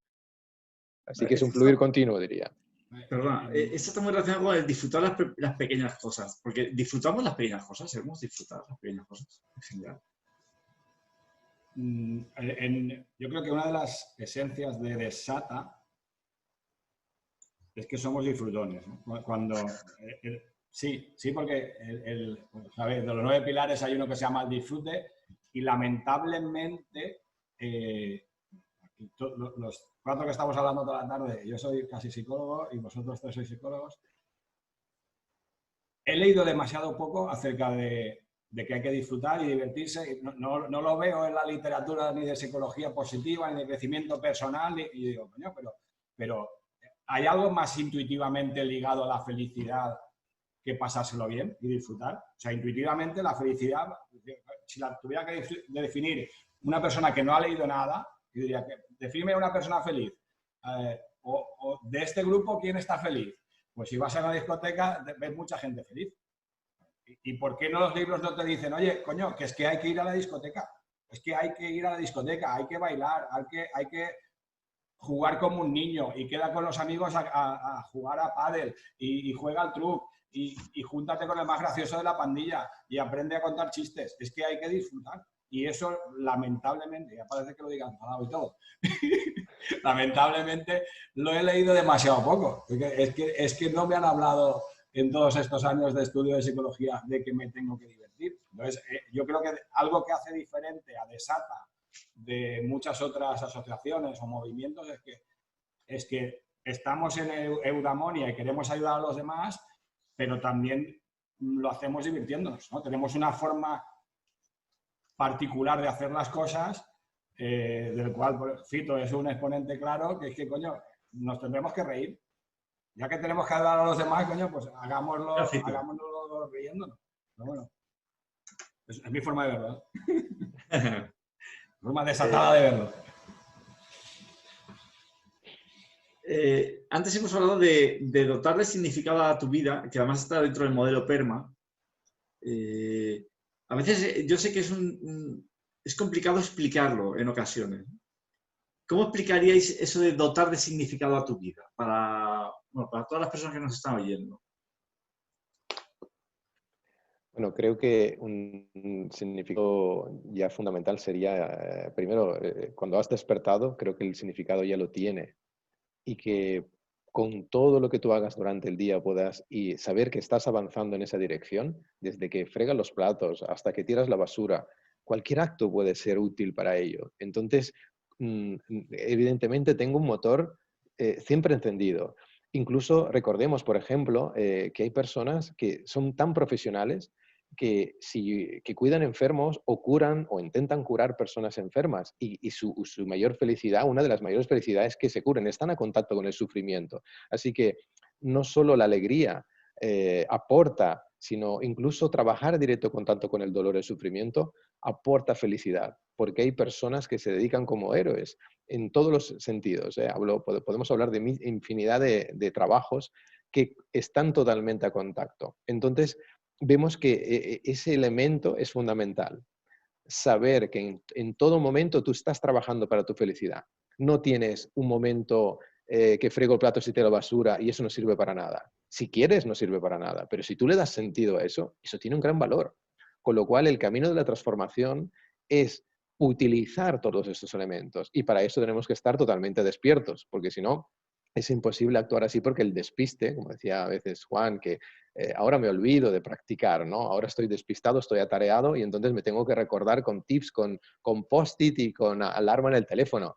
Y bueno, sí, es una herramienta, pero en definitiva la mejor es tu coco, es tu corazón, que en todo momento está procesando que está caminando en eso. Así que cualquier cosa tiene importancia, hasta el vecino que te para, que aparentemente no lo aguantas y no te hace dormir la noche, que te va a dar un mensaje.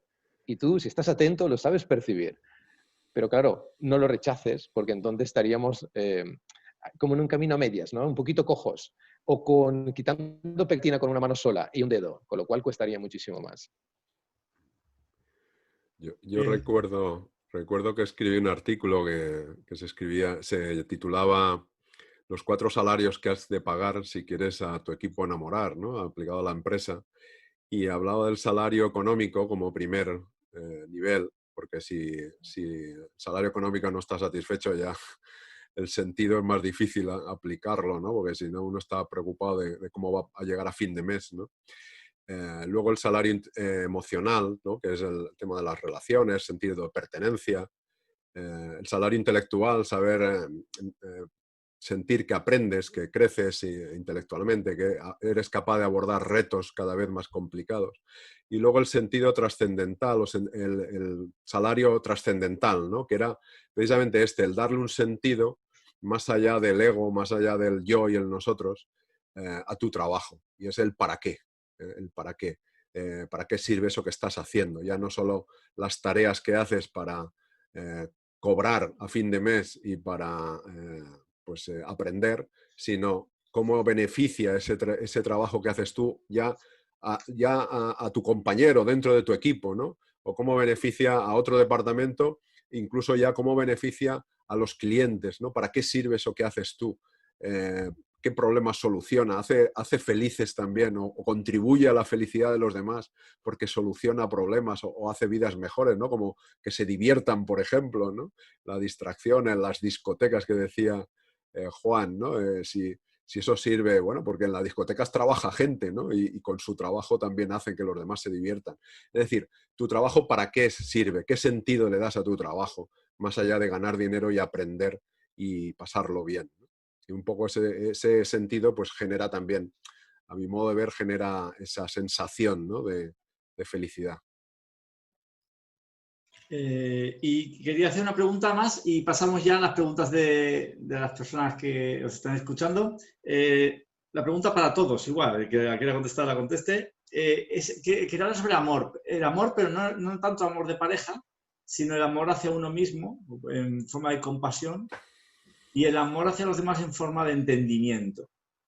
Y cómo esto puede influir en nuestra percepción de la felicidad. Y cuando acabemos esta, pasamos al turno de preguntas. Bien, en budismo, por ejemplo, el concepto no hay una división entre el concepto de amor de pareja o amor hacia los demás. El concepto de amor se define como el deseo de que todos los seres sean felices y la compasión como el deseo que dejen de sufrir y que no cometan ya esas causas de sufrimiento. Entonces, amar es desear la felicidad de los demás y implicarse también en la felicidad de los seres. Entonces hay un amor que aspira y otro que se implica. Podemos dar la felicidad de gente muy lejana, pero no podemos implicarnos más que con el pensamiento, y de las personas cercanas sí que nos podemos implicar para su felicidad auténtica, lo cual quiere decir realmente aportar lo que necesitan y no lo que nosotros pensamos que necesitan o lo superfluo. Y ahí entramos en la práctica de la generosidad y de la virtud de la generosidad, que es una de las perfecciones o paramitas que llaman en el camino budista. La perfección de la generosidad, como decíamos, no es dar lo que me sobra, sino realmente lo que el otro necesita. Y si no estoy capacitado, tengo que buscar qué es o quién le puede aportar eso que necesita para su crecimiento, porque quiero que sea feliz. Entonces, hay un concepto, es complejo porque no solo va ligado realmente a 84.000 enseñanzas y que van concadenadas una con otra, pero vemos que amor es, cuando se medita sobre el amor se desarrolla la compasión. La compasión es algo aún más poderoso que el amor, porque podemos desear la felicidad de alguien pero seguir sufriendo por otro lado. Entonces, si yo realmente soy compasivo con ese ser, que no es la pena viene del orgullo, sino el deseo compasivo de que ese ser abandone el sufrimiento y sus causas, entonces, si no tiene más causas de sufrir, solo queda la felicidad. Por eso que hay una diferencia, que la compasión es mucho mayor que el amor. En psicología se habla de 3 necesidades psicológicas básicas que cuando las tienes satisfechas mejoran tu nivel de felicidad o de bienestar, y cuando tienes la carencia te daña, ¿no?, tu nivel de bienestar. Una de ellas es la autonomía, la libertad. La segunda es la competencia o sentirte útil, sentirte que estás haciendo algo útil por los demás o sentirte competente en lo que estás haciendo. Y la tercera, que podríamos asumir al amor, es relacionarse. Yo no creo que uno pueda relacionarse sanamente sin amar, con lo cual el amor es algo que si no existe en tu vida te está dañando, y si existe en tu vida contribuye a generar felicidad. Y luego la compasión, ¿no? En la psicología se ha demostrado que la benevolencia, o sea, el hacer bien a los demás, si no lo haces no te daña, pero que es un potenciador enorme de tu bienestar cuando lo haces. Es decir, el ser bueno con los demás y quererles bien, el desear lo mejor a los demás, ser bueno, es algo que ayuda a mejorar nuestros niveles de felicidad. Y lo bueno del amor es que es sostenible, ¿vale? El amor es algo, no es una emoción pasajera, sino que uno puede sentir amor de forma permanente. Es una de las magias, porque hay otras emociones que son como más pasajeras. La alegría yo creo que se puede sentir de forma permanente, pero cuesta que sea tan estable como por ejemplo el amor. Por lo menos desde mi experiencia personal. A mí me gustaría estar siempre alegre, porque yo tengo personas que envidio porque siempre están alegres, pero yo no tengo, me lo tendré que trabajar más. No sé si tengo que vivir 3 vidas más o meditar más en esta, pero sí que la experiencia del amor a mí me parece una de las cosas mágicas que tiene, que es su estabilidad, ¿no? Su solidez. Bueno, a mí me gusta definir el amor como la aceptación incondicional, ¿no?, de uno mismo y del otro, ¿no? Pero yo creo que todo empieza en uno mismo. Si no nos queremos a nosotros, ¿no?, nos amamos, difícilmente vamos a amar a los demás, ¿no? Entonces, cuando tú te comprendes a ti, como decía Giorgio, ¿no?, las causas del sufrimiento, cuando tú comprendes cuáles son las causas del sufrimiento, ¿no?, que están pues, en la aflicción, ¿no?, del ego, en ese apego, y sabes que esto que te pasa a ti le pasa a los demás, ¿no? Todo el mundo, da igual a qué nos dediquemos, da igual qué formación tengas, nos pasa a todos. Cuando tú comprendes esto y te miras a ti y te ves ahí, ¿no?, y te aceptas y te quieres, y ya no te maltratas, eres amable contigo mismo, y esa compasión sería para mí como un paso más allá de la empatía, ¿no? La empatía sería pues comprender, ¿no?, lo que me está sucediendo y qué estoy sintiendo, y además querer aliviar el sufrimiento, ¿no? Tiene un componente de acción, ¿no?, o de intención, ¿no? Cuando yo me comprendo a mí y me amo a mí, me quiero a mí, oye, me sale solo querer a los demás, comprender a los demás. Ya no me tomo a mal lo que me dicen los demás, sé que está sufriendo esa persona.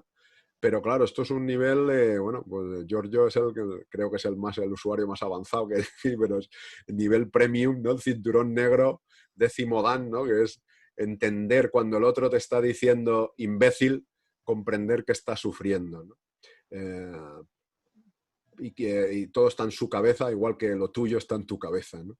Y ese sería un poco... Hay una frase por ahí que me gusta mucho, que es: siente amor y haz lo que quieras. Es decir, si tú sientes amor, es que no haría falta ni policía, ¿no? Yo creo que no haría falta el ejército ni la policía, si todo el mundo sintiéramos amor hacia nosotros, ¿eh? Porque ya no veríamos agresividad fuera, porque la agresividad que vemos fuera está dentro. Y esto es muy conflictivo, ¿no?, decirlo, ¿no?, porque cuando uno ve que la gente se pelea ahí fuera, pero la agresividad está dentro, no está fuera. Y lo que pasa es que la terminamos haciendo realidad por ver eso que aparece en nuestra mente, ese apego, ese miedo del ego, lo proyectamos fuera y terminamos llevándonos la agresividad fuera. Pues lo mismo ocurre con el amor. Si tú ves amor, comprensión, compasión, lo proyectas fuera y terminas creando una realidad de ese estilo, por muy... bueno, sensiblería, no nada de sensiblería, ni ñoñería, ni nada de esto. Yo creo que es una realidad absoluta. Tú sientes amor y lo que generas a tu alrededor es amor y comprensión. Muy bien. Os voy a dar paso a las preguntas de las personas que han estado escuchando las charlas. Quería dar las gracias a los tres porque es un privilegio tener a personas que no solo saben de algo, sino que además lo integran y lo llevan en su propia vida. Muchas gracias a los tres. Os dejo con Josecito y él os hará las preguntas. Gracias. Gracias. Muy bien, gracias, Rafa. Bien, he estado recogiendo aquí un poco lo que la gente nos ponía en el chat, ¿de acuerdo? He hecho un compendio de unas 8 o 10 preguntas. El cálculo que he echado es que más o menos tenemos una respuesta de 2 minutos, ¿vale? Para que no se nos vaya como mucho. Entonces, cuando nos vayamos acercando, sacaré una tarjeta amarilla, ¿de acuerdo? Para que el ponente vaya finalizando y si ya te pasas, Juan, pues te sacaré la tarjeta roja, ¿ok? Vale, os planteo la primera cuestión que nos la ha escrito Antonio Gómez, que además nos ha hecho un par de preguntas. Estaba para Juan Pedro, ¿vale? ¿Podríamos asimilar, es doble la pregunta, ¿podríamos asimilar la felicidad al estado de imperturbabilidad que proclamaban los estoicos? ¿No podemos ser felices en un trabajo que no nos gusta buscándole un sentido trascendente al esfuerzo que nos supone? Hombre, a ver, pues suena muy bien. Suena muy bien, pero esto de la imperturbabilidad yo creo que es inviable en este mundo caótico que vivimos porque lo generamos nosotros, ¿no? Precisamente. Yo creo que no se puede... O sea, si lográsemos ese estado de imperturbabilidad, pues seguramente sentiríamos esa paz que decíamos al principio, ¿no? Esa paz y alegría y amor que definía Juan. Entonces, pero es que yo no conozco a nadie imperturbable, por mucho que tú quieras, estés en ese equilibrio, por eso decía al principio, llega alguien y te sales del equilibrio, pero así, en un plic-plas. Entonces, lo veo muy complicado. De hecho, bueno, para Giorgio seguro que tiene anécdotas, pero cuentan una anécdota de un monje budista que lo trajeron a España a hacer una conferencia y pararon no sé si será verdad, pero entraron en un supermercado a comprar agua y bueno, con el cajero del supermercado le dijo algo que no le gustó y el monje se cabreó y se pusieron a discutir. Entonces, bueno, pues ya, si un monje budista es perturbable, pues fíjate nosotros que somos aficionados, ¿no? Y la otra parte no sé exactamente qué quería decir. Sí, has comentado antes que si estás en un trabajo que no te gusta, lo mejor es dejarlo, pero él ha preguntado, que está bien la pregunta, es ¿no podemos ser felices en un trabajo que no nos guste buscándole un sentido trascendente al esfuerzo que nos supone? A ver, sí que el buscar sentido, como hemos comentado, sí que es verdad que genera al menos una sensación de bienestar. Lo que ocurre es que también va a influir las circunstancias, que decíamos. Aquí hay un bienestar objetivo, llamamos en las empresas, que son unas condiciones mínimas de trabajo, de seguridad, higiene, de unos mínimos de relaciones, ¿no? Que no te estén tocando las narices a todas horas, ¿no? Porque por mucho sentido que le des a tu trabajo, si te no te dejan respirar, tienes el micromanagement ahí encima, tienes al jefe con el aliento en la oreja allí a cada minuto, pues ya le puedes dar el sentido que quieras, que dices, oye, tú me marcho de aquí, que estoy hasta las narices, ¿no? Pero sí que ayuda. Muy bien. Mira, has nombrado a Giorgio y esta pregunta que ha hecho Maleni va para él. Giorgio, ¿cómo puedes hacer para que otros despierten si están dormidos? Buena pregunta, ¿eh? Juan, ¿te parece? Podemos ser suaves o un poco menos. Bueno, el despertar es algo muy personal. Entonces, lo que ocurre, por ejemplo, en una vida de pareja, con ciertos amigos muy cercanos, que hay alguien que está despierto y otros que no lo están. Inevitablemente, si tú tomas un camino de crecimiento potente y tienes al lado a una persona que no, tenemos un problema, Houston. Es decir, o despierta por sí mismo o porque no podemos hacerla despertar. Es decir, no tenemos esa capacidad. Podemos inspirar, podemos sugerir, podemos bailar la danza del vientre a ver si de alguna de estas dice, ¿ha visto la luz?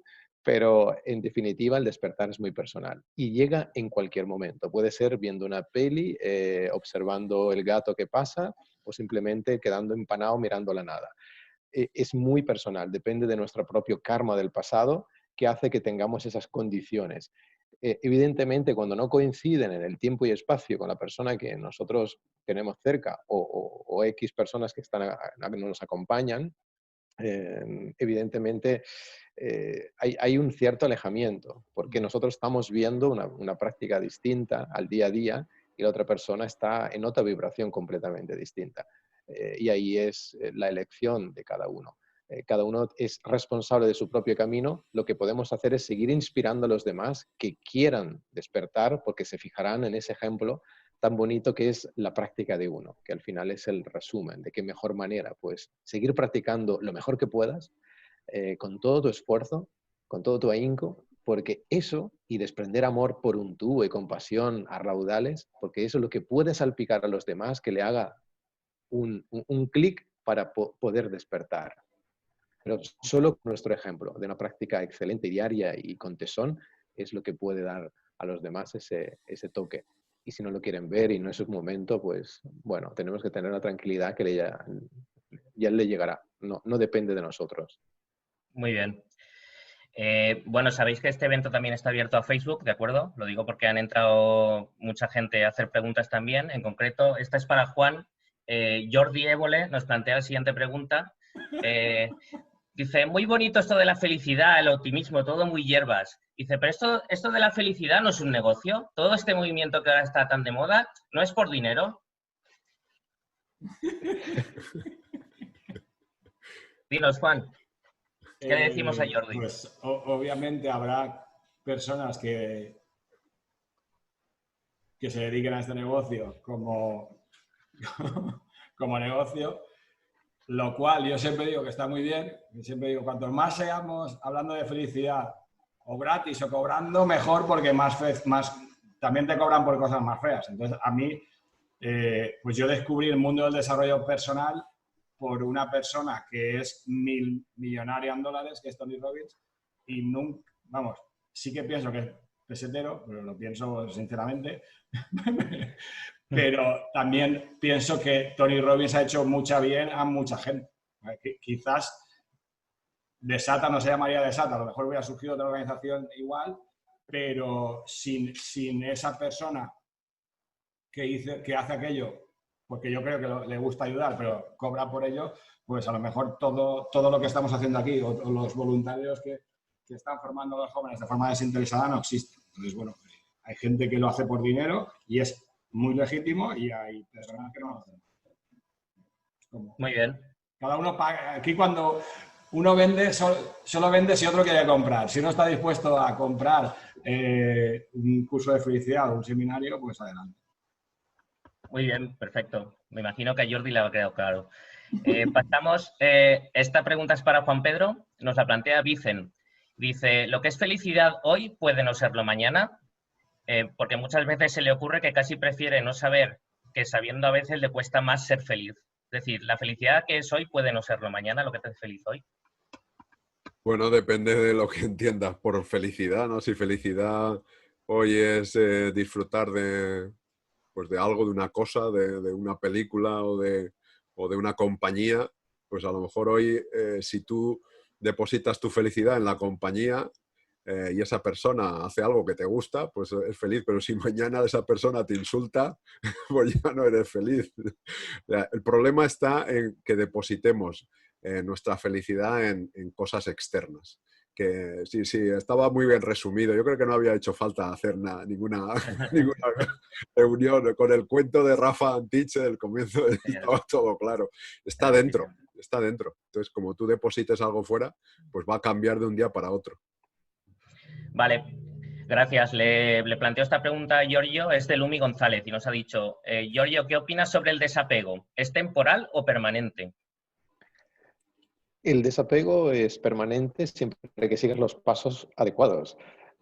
Así que el objetivo es quitar la raíz del apego. La raíz significa que ya no brota más.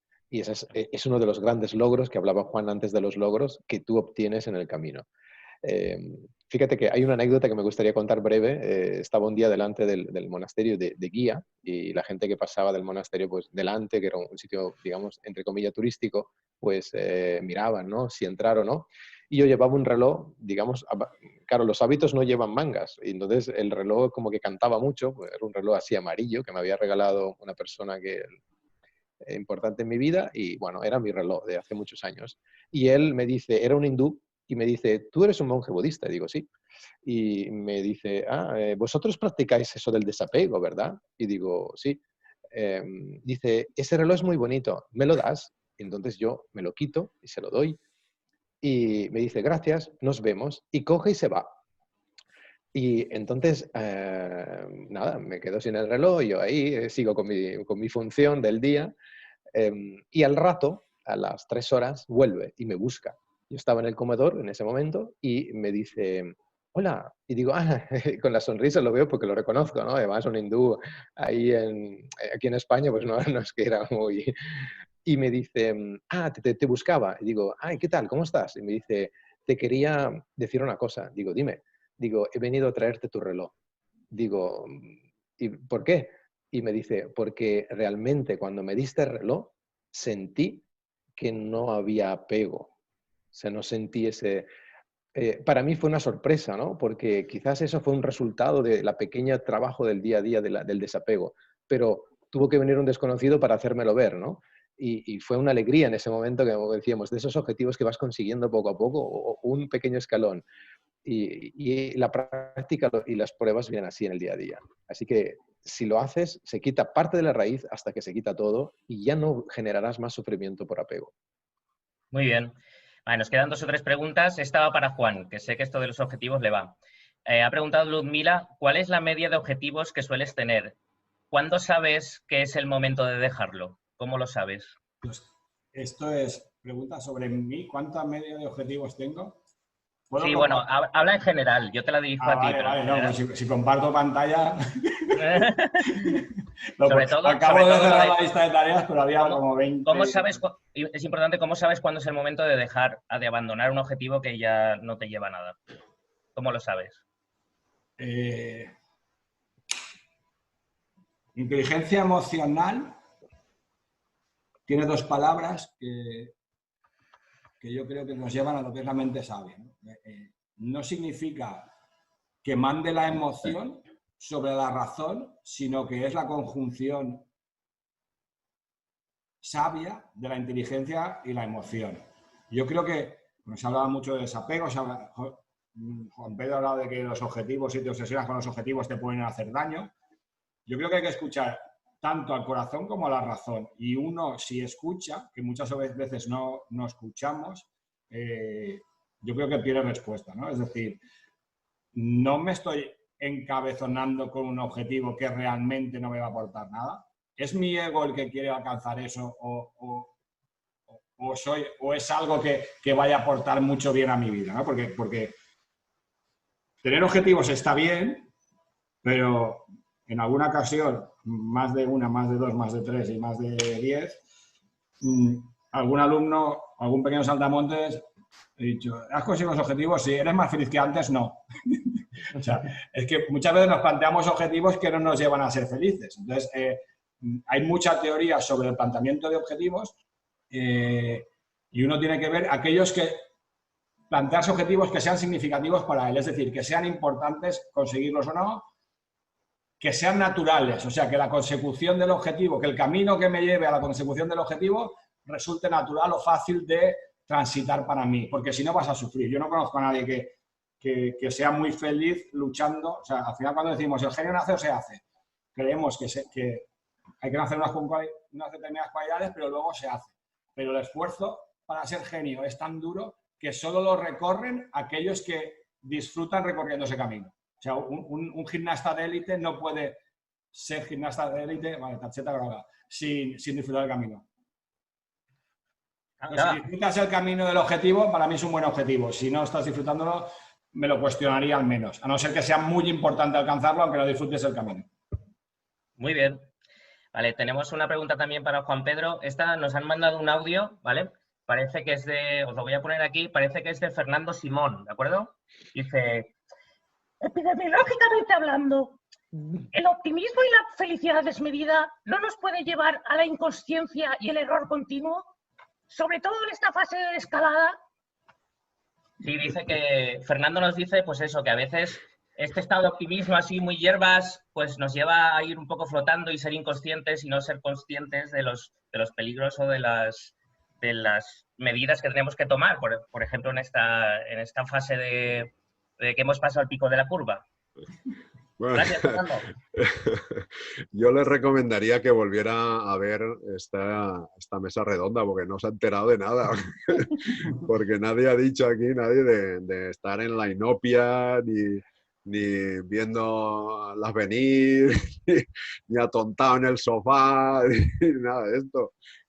La felicidad estamos hablando que es acción consciente, precaución, responder, no reaccionar, responder, es decir, no ir en piloto automático dormido, que decía Giorgio.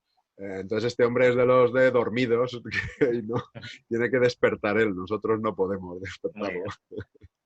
Muy bien, pues nada, gracias Fernando. Te mandaremos una camiseta de Sata para que la cambies por esa chaqueta gris. Gracias. Vale. Última pregunta para Giorgio. Dice, nos ha dicho Nagrien, al hilo de lo que comentabais de que a veces leemos demasiado, ¿qué opináis de la relación entre ignorancia y felicidad? ¿Es más feliz el que menos sabe? Bien. Esto tiene que ver con el despierto, el dormido, ¿no? Uno puede leer mucho y no haber despertado, con lo cual, bueno, es un entretenimiento más que podría ser de muchas formas. En otros casos también puede ser un obstáculo, porque mucha información al final acaba creciendo mucho nuestro ego y pensamos que sabemos mucho y eso nos aleja de una práctica humilde y sencilla, que es uno de los caminos más rápidos a recorrer. Entonces, te diría que desde el punto de vista del despertar, un conocimiento adecuado con una práctica justa es el camino. Así que encontramos otra vez esa balanza de equilibrio. Si leer mucho me entretiene y no me hace practicar, hasta se me quema la comida leyendo. Entonces tampoco tiene mucho sentido. Entonces tengo que ser que ese conocimiento lo pueda llevar a la práctica y sumar un logro en mi vida. Porque si no, es conocimiento que ocupa espacio ahí y no nos ha servido de mucho. Entonces, seleccionar ese camino. Nosotros en budismo tenemos 84.000 enseñanzas. Imagínate, no te las acabas en no sé cuántas, en 500 vidas. Entonces, ¿qué se dice? Pues elige el tipo de enseñanza que son más afines a ti. Por carácter, por idiosincrasia, por personalidad, y con esa práctica. Ahora sí, a saco paco, ahí no te puedes entretener. Entonces, muy práctico y siempre con el equilibrio justo. Muy bien, pues la verdad es que hemos clavado el tiempo. Yo, si me dejáis, si me permitís, voy a hacer una última reflexión final que recopila un poco todo lo que hemos hablado esta tarde, ¿de acuerdo? Y nada, son unas pequeñas palabras de las que he tomado yo nota mientras habláis los cuatro, tanto Rafa, que ha presentado, como Giorgio, Juan y Juan Pedro, a los que aprovecho para agradecerles, ¿vale? Bien, en Desata tu Potencial, Rafa nos ayuda a creer que la felicidad es algo crucial y en tu interior debe florecer. Giorgio parece que es budista y nos ha hablado de la esencia. Incluso ha dicho que fue futbolista, lástima que no lo fichara el Valencia. Juan Pedro ha nombrado las emociones. En su equilibrio está la virtud. Y aunque a veces nos tocan los cojones, lo más importante es la actitud. Y ahí está Juan Planes, un desatado con sinceridad, que dice verdades como panes y nos enseña a transmitir felicidad. Y mientras estabais hablando, por cerrar ya el acto, todas las reflexiones de lo que era la felicidad, me ha entrado un WhatsApp, ¿de acuerdo? Y curiosamente, el WhatsApp que me ha entrado era una foto del primer día con el que salí con mi hijo a una heladería que habían abierto, después de todos los 2 meses y pico que ha estado todo cerrado. Bien, yo creo que la mejor definición de felicidad que yo puedo encontrar es a la imagen de mi hijo. Qué mejor definición de felicidad que mi hijo comiéndose un helado, ¿de acuerdo? Después en la calle, en una terraza, después de 2 meses y medio encerrados. Así que para mí este es un poco el resumen de lo que hemos visto esta tarde. Espero que os haya aprovechado a todos, que lo hayáis pasado bien, que haya sido entretenido. Damos por cerrado el acto. Yo os agradezco a todos vuestra atención y un abrazo a todos muy desatado. Un aplauso, autoaplauso.